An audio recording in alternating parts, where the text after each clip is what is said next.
इस वक्त की बड़ी खबर जानिए आप। झारखंड के मुख्यमंत्री हेमंत सोरेन को ईडी ने पूछताछ के लिए समन भेजा है। ईडी मतलब एनफोर्समेंट डायरेक्टरेट, उसकी तरफ से झारखंड के मुख्यमंत्री सोरेन को समन भेजा गया है। कल पेश होना है हेमंत सोरेन को ईडी के सामने। और इस बीच बड़ी खबर यह है कि इस मामले में गिरफ्तार पंकज मिश्रा के घर से हेमंत सोरेन के नाम से कई दस्तावेज मिले थे। इसी आधार पर सोरेन को पूछताछ के लिए अब ईडी ने बुलाया है। सूत्र ये जानकारी दे रहे हैं, पंकज मिश्रा के घर से सोरेन के नाम से कई बैंक से जुड़े दस्तावेज मिले हैं, जिसमें चेकबुक बताई जा रही है, पासबुक बताई जा रही है। मतलब जाहिर सी बात है कि कोई अकाउंट जो सोरेन के नाम का, उसी से जुड़ी हुई ये चेकबुक, पासबुक जो मिली है पंकज मिश्रा के घर से हेमंत सोरेन से, इन्हीं तमाम बरामदगियों को लेकर अब ईडी पूछताछ करेगी। इसीलिए ये समन। इस वक्त की बड़ी खबर, अवैध खनन के मामले में अब हेमंत सोरेन पर यह शिकंजा कसता हुआ नजर आ रहा है। ईडी ने समन किया है और पंकज मिश्रा के घर से जो बरामदगियां हुई थी, उसी के आधार पर यह समन जो किया गया है हेमंत सोरेन को। बीजेपी को बैठे बैठाए अब यकीनन मुद्दा मिल गया है। बीजेपी अब हेमंत सोरेन का सीधे इस्तीफा मांग रही है। बीजेपी के सांसद हैं निशिकांत दुबे, उन्होंने कहा है कि सोरेन इस्तीफा देकर ईडी के सामने जाएं। निशिकांत दुबे से बातचीत की है हमारी संवाददाता निधि श्री ने। तो हेमंत सोरेन को ईडी का समन मिला है और कल पूछताछ के लिए उन्हें बुलाया गया है, लेकिन इस पर बीजेपी की क्या प्रतिक्रिया है? मेरे साथ इस वक्त निशिकांत दुबे मौजूद है, गोड्डा से सांसद है। हेमंत सोरेन पर ये जो अवैध खनन लीज मामले में जिस तरह से कल समन बुलाया गया है, क्या कहना चाहेंगे? देखिए, बीजेपी की क्या, कानून अपना काम कर रही है, सबसे पहली तो बात यह है। दूसरा सवाल यह है कि वो माइनिंग मंत्री हैं, मुख्यमंत्री हैं, लॉ एंड ऑर्डर उनके पास है। अभी 2-3 रेड ईडी ने जो है की थी। एक पंकज मिश्रा के यहाँ रेड हुई थी, पंकज मिश्रा के सारे चाटुकारों या दलालों के ऊपर रेड हुई थी।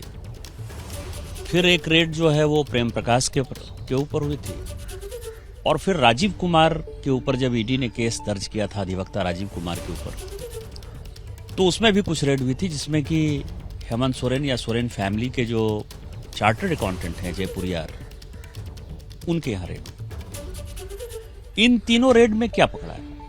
तीनों रेड ये बता रहा था कि 1000 करोड़ का ये कुल माइनिंग स्कैम अभी तक दिखाई दे रहा है। अमित अग्रवाल जो जेल में बंद है राजीव कुमार के केस के सिलसिले में, उसने सेल कंपनी बना रखी है और वो 1000 करोड़ रुपया उसने कहीं न कहीं बाहर भेज दिया। पंकज मिश्रा जी और उनके गुर्गों ने साहबगंज में जो है 8 करोड़ रुपया कैश जमा करके घाट ले लिया। इलीगल तरीके से घाट चलाते हैं, जो साहबगंज में नाव की दुर्घटना हुई थी। पंकज मिश्रा के यहाँ जो पासबुक है, चेकबुक है, वो हेमंत सोरेन जी का मिला। कई एक पेपर मिले जो हेमंत सोरेन के साइंड अनसाइंड थे। जयपुरियार जी के यहाँ जब रेड हुआ, उनके सीए के यहाँ, तो पता चला कि ब्लैक को व्हाइट, व्हाइट को ब्लैक कैसे बनाया जाता है, कैसे इलीगल जमीन खरीदा जाता है, वो सारी व्यवस्था जो है उनके सीए कर रहे थे। फिर जब जेल में बंद है पंकज मिश्रा, जो पार्टी के महासचिव हैं, उनके विधायक प्रतिनिधि हैं, वो जेल में बंद रहकर भी जो है दबाव बना रहे हैं अधिकारियों के ऊपर कि किसको टेंडर देना है, किसको माइनिंग का स्कैम कराना है। 3 आदमी पकड़ा भी जाते हैं, ईडी उनको सामने भी लाती है। आज 20-25 दिन हो गया, उसके ऊपर कोई एफआईआर नहीं होता। पंकज मिश्रा हटाए नहीं जाते हैं। इन सारे सिचुएशन में देखते हुए जो ईडी ने अपनी चार्जशीट फाइल की, उसमें उन्होंने इंगित किया कि जो माइनिंग मंत्री हैं, जो मुख्यमंत्री हैं, इनमें इनकी भूमिका संदिग्ध दिखाई देती है और उसके आधार पर ईडी ने उनको समन किया है। अब ईडी की पूछताछ में यदि ईडी को ये संतुष्ट कर पाए तो बहुत बढ़िया, यदि ईडी को संतुष्ट नहीं कर पाए तो उनकी वही स्थिति होगी जो बिहार में लालू प्रसाद जी की हुई, झारखंड में मधु कौड़ा जी की। क्या मांग कर रही है बीजेपी? क्या आपको लगता है, क्योंकि लगातार आपने जो बातचीत की उसमें कहा कि हेमंत सोरेन को इस्तीफा दे देना चाहिए, एक मुख्यमंत्री एक भ्रष्टाचार के केस में यदि ये सेंट्रल एजेंसीज के सामने पहुंच जाए तो उसको इस्तीफा नहीं देना चाहिए। और इस्तीफा की भूमिका तो बनती है ना। मैं कह रहा हूं कि राजनीति की बात करती है, बीजेपी की बात करती है, वो लोग सब राजनीतिकरण की बात करती है। मैंने बार बार कहा है, आपके चैनल पर भी कहा है कि मुझे बहुत देश के बारे में जानकारी नहीं है। राजनीति में नया हूँ, लेकिन मैं बिहार और झारखंड को जो है समझता हूँ। बिहार में लालू प्रसाद जी जब चारा घोटाला में जेल चले गए तो उस वक्त जो है वो खुद मुख्यमंत्री थे, उन्होंने इस्तीफा दिया। उनकी पत्नी जो है बिहार की मुख्यमंत्री थी, राबड़ी जी। केंद्र में देवेगौड़ा जी की सरकार थी, वो देवेगौड़ा जी की सरकार थी जो लालू प्रसाद खुद उसको समर्थन दे रहे थे। मधु कौड़ा जी को कांग्रेस ने और जेएमएम ने मिलकर एक निर्दलीय को मुख्यमंत्री बनाया था, और मधु कौड़ा जी जेल तब गए जबकि कांग्रेस की सरकार केंद्र में थी। तो लालू प्रसाद और मधु कौड़ा जी को ईडी और सीबीआई यदि जेल में ले जाए तो वो राजनीति नहीं है। लेकिन यदि भारतीय जनता पार्टी की केंद्र में सरकार है और हेमंत सोरेन यदि चोरी करते हुए पकड़े जाएं, उनके प्रतिनिधि पकड़े जाएं, या जांच की आंच जो है वो मुख्यमंत्री तक पहुंच जाए, तो फिर आप कहेंगे कि इसमें भारतीय जनता पार्टी सरकार को अस्थिर करना चाहती है, हेमंत सोरेन को करना चाहती है। इस कारण से मॉरलिटी ये कहती है कि हेमंत सोरेन जी को इस्तीफा देना चाहिए और इस्तीफा देकर उनको जांच एजेंसी का सामना करना चाहिए। और ये आरोप है, पूछताछ के लिए बुलाया गया है हेमंत सोरेन को, आरोप साबित नहीं हुए। पूछताछ मुख्यमंत्री क्या होता है? रेल की दुर्घटना होती है तो लाल बहादुर शास्त्री जी ने इस्तीफा दे दिया। वो थोड़े ड्राइवर थे, वो थोड़े कंडक्टर थे, वो थोड़े रेल चला रहे थे। मॉरलिटी ये कहती है, राजनीति की मॉरलिटी ये कहती है, यदि हमारे ऊपर कोई आरोप लग गया तो आरोप, जैसे लालकृष्ण आडवाणी पर जैन हवाला केस में आडवाणी जी के ऊपर जो है चार्ज लग गया कि उन्होंने जैन हवाला कांड किया। उन्होंने कहा कि मैं तब तक पार्लियामेंट नहीं आऊंगा जब तक कि इस केस से फ्री नहीं हो जाऊं। Yashwant Sinha ji leader of the opposition थे, उन्होंने इस्तीफा दे दिया। मदन लाल खुराना जी मुख्यमंत्री थे दिल्ली के, उन्होंने इस्तीफा दे दिया। हजार चीजें, हजार उदाहरण राजनीति में है। चार्ज ही था ना जैन हवाला केस में, और बाद में किसी के ऊपर चार्ज साबित नहीं हुआ, सभी बरी हो गए। लेकिन मदन लाल खुराना जी ने मुख्यमंत्री होने के नाते, दिल्ली के मुख्यमंत्री होने के नाते इस्तीफा दिया था। लालकृष्ण आडवाणी जी ने लीडर ऑफ द पार्टी होने के नाते केवल इस्तीफा ही नहीं दिया था, अगला लोकसभा चुनाव नहीं लड़े थे वो। तो ये राजनीति की मॉरलिटी है, और मुझे लगता है कि इस मॉरलिटी में हेमंत सोरेन जी को जीना चाहिए। सीधा सा सवाल ये है कि ऐसा क्यों है कि ईडी सिर्फ उन्हीं लोगों को पूछताछ के लिए बुलाती है जो विपक्ष में है? ये सवाल तो उठ रहा है लगातार बीजेपी पर। ईडी को बीजेपी प्रयोग कर रही है। ये कैसे आप कह सकते हैं कि ईडी उन्हीं लोगों को? क्यों येदियुरप्पा जी को नहीं बुलाया क्या? येदियुरप्पा जी तो भारतीय जनता पार्टी के नेता थे, ईडी ने नहीं पूछताछ के लिए बुलाया। ईडी तो बहुत लोगों को बुलाती है। कई एक ऐसे मेंबर ऑफ पार्लियामेंट हैं जिनके ऊपर, जो भारतीय जनता पार्टी के, जो एनडीए के हैं, मैं कह सकता हूं, आपको दावे के साथ कह सकता हूं कि उनको इनकम टैक्स भी बुला रही है, इनकम टैक्स का नोटिस भी मिल रहा है, उनको ईडी भी बुला रही है। लोगों ने इस्तीफा दे दिया। इस्तीफा उन्होंने जवाब दिया ना। मैं ये कह रहा हूं कि वो मेंबर ऑफ पार्लियामेंट कोई ऐसे कॉन्स्टिट्यूशनल पोस्ट पर नहीं होता है ना। कॉन्स्टिट्यूशनल पोस्ट पर तो मुख्यमंत्री होते हैं। लॉ एंड ऑर्डर आपके पास है, माइनिंग आपके पास है, आरोप आपके ऊपर है। पूरा झारखंड ने, पूरा देश ये समझ रहा है कि आपकी उसमें शायद कोई भूमिका हो, तो आपको मॉरलिटी के आधार पर पद पर आप बैठे हुए हैं ना। मैं तो इसमें रेल मंत्री की बात किया, मुख्यमंत्री जी की बात किया, मैंने एमपी एमएलए की कहां से बात की? वो तो मुख्यमंत्री है, इसीलिए मैंने कहा कि उनको इस्तीफा देना चाहिए। तो हेमंत सोरेन, ठीक है आपकी बात, अगर हेमंत सोरेन अगर इस्तीफा उनको दे देना चाहिए तो बीजेपी की अगली रणनीति क्या होगी, इस पर भी नजरें हैं। नहीं, पहले इस्तीफा तो देने दीजिए। मतलब पहले राधा को 9 मन तेल होगा तब ना राधा नाचेगी। पहले मुख्यमंत्री जी इस्तीफा दें, फिर भारतीय जनता पार्टी की क्या स्ट्रेटेजी होगी या किस तरह की राजनीति बदलती है झारखंड में, वो तो उसके बाद देखा जाएगा।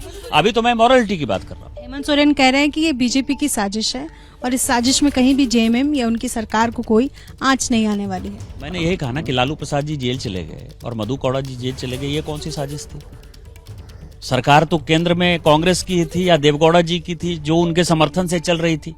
सीबीआई और ईडी एक ऐसी संस्था है जो कि एक कानूनन अपना इंडिपेंडेंट बॉडी के तौर पर काम करती है। आज तक देश में ये होता रहा है। देश में कई एक ऐसे उदाहरण है कि सरकारी पार्टी के, मैं कह रहा हूं कि राजा साहब जेल चले गए, कनीमोजी जेल चली गई, कांग्रेस की सरकार थी ना। हमने थोड़े राजा साहब तो केंद्र में मंत्री थे टेलीकॉम के, गए जेल, उसमें कौन सी राजनीति थी? आज भी डीएमके कांग्रेस को ही समर्थन दे रही है, भारतीय जनता पार्टी को थोड़े समर्थन दे रही है। तो सीबीआई और ईडी एक इंडिपेंडेंट बॉडी है, उसका राजनीतिकरण नहीं होना चाहिए और इनको कानून का जो है सामना करना चाहिए, एजेंसीज का सामना करना चाहिए, और जो भी चीजें आएंगी जांच में कार्रवाई करेगी। पूरे जांच प्रकरण में एक और बात सामने आई है कि आरोप यह है कि अधिकारी डराते थे, मुख्यमंत्री का नाम लेकर और सभी का नाम लेकर डराया धमकाया जाता था अधिकारियों को। कौन डराता था? उसके ऊपर एफआईआर करना चाहिए ना स्टेट को। यदि मेरा कोई लेटर पैड मिसयूज कर ले या मेरे नाम से कोई यदि मेरे ऑफिस से डराएगा धमकाएगा, तो मेरा तो सबसे पहला काम है ना कि उसका इस्तीफा कराना, उसके ऊपर एफआईआर करना, पुलिस को इन्वेस्टिगेशन के लिए कहना। बीजेपी सांसद निशिकांत दुबे को आप सुन रहे थे, जो लगातार इस बात को दोहरा रहे हैं कि हेमंत सोरेन को इस्तीफा देना चाहिए। बहुत बड़ी खबर है, एक सिटिंग सीएम जिसको ईडी की तरफ से समन किया गया है, झारखंड के मुख्यमंत्री हैं हेमंत सोरेन, उन्हीं को ईडी ने पूछताछ के लिए बुलाया है। हम सीधे आपको लेकर चलते हैं, मेरे साथ मेरे सहयोगी वरुण जैन इस वक्त मौजूद हैं। वरुण, क्या माना जाए, यहां से मुश्किलें अब और बढ़ती हुई हेमंत सोरेन की नजर आ रही हैं? देखिए, बिल्कुल हेमंत सोरेन की मुश्किलें बिल्कुल बढ़ेगी, क्योंकि ऐसा नहीं है, ईडी अपना होमवर्क पूरा कर चुकी है। इस मामले में कई गिरफ्तारियां हो चुकी है। जो हेमंत सोरेन के बेहद करीबी है पंकज मिश्र, जो 2 अन्य उनके खिलाफ तो चार्जशीट भी फाइल कर चुकी है। सूत्र हमें ये बताते हैं कि जब पंकज मिश्र के यहाँ पर एनफोर्समेंट डायरेक्टरेट ने छापेमारी की थी, तो उनके वहां से एक चेकबुक और एक पासबुक बरामद हुई थी। ये पासबुक भी हेमंत सोरेन की थी और चेकबुक पर जो सिग्नेचर थे ये हेमंत सोरेन की थी, और उस चेकबुक पर सिग्नेचर भी उनके थे। पूछताछ के दौरान ईडी ने जो अपनी चार्जशीट भी फाइल करी है, उस पे पंकज मिश्र के हवाले से बात कही है कि उन्होंने ये बात पूछताछ में बताई थी कि जो पैसों की जो गड़बड़ी का खेल है वो हेमंत सोरेन के कहने पर करते थे। तो कहीं ना कहीं पंकज मिश्र, जिनके खिलाफ चार्जशीट भी फाइल हो चुकी है, उनके बयान है और दूसरे आरोपियों के बयान है। उस दौरान छापेमारी के दौरान जो बैंक अकाउंट से उनके अंदर करीब 5 से 6 करोड़ रुपए कैश मिला था, 10 से 12 करोड़ रुपए बैंक अकाउंट से मिले थे। तो बैंक अकाउंट्स की डिटेल, पंकज मिश्र के जो बयान है, उनकी जो पासबुक उनके घर पर मिली, आखिरकार वो पासबुक वहां पर क्या कर रही थी, चेकबुक क्या कर रही थी, ऐसे तमाम एविडेंस, ऐसे कनेक्टिंग एविडेंस है जिसका जो एनफोर्समेंट डायरेक्टरेट के हाथ में है, और उन्हीं के बिहाफ पर जो सवालों की लंबी फहरिस्त है वो तैयार की गई है, और वो एक के बाद एक हेमंत सोरेन के आगे रखे जाएंगे। हेमंत सोरेन ने जो पंकज मिश्र ने जो पूछताछ में कही है, वो बातें उनके आगे काउंटर की जाएगी, जिससे उनको इस पूरे मामले के अंदर काउंटर किया जा सके। हेमंत बड़ी बात कह रहे हैं वरुण जैन, ईडी ने अपना होमवर्क पूरा करके हेमंत सोरेन को अब समन किया है, मतलब हेमंत सोरेन की मुश्किलें बढ़ना तय। क्या मजबूरी है मेरी, बताइए। मैं अभी आपको बताती हूँ कि मैंने ओए होए होए होए नमकीन के चटकारे लेते हुए टकटकी मार के डिबेट शो को पॉज रिपीट कर करके देख रहे हैं जोगिंदर जी।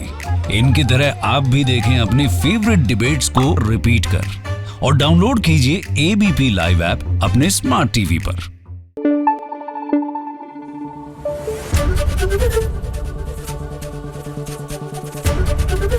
एबीपी न्यूज आपको रखे आगे।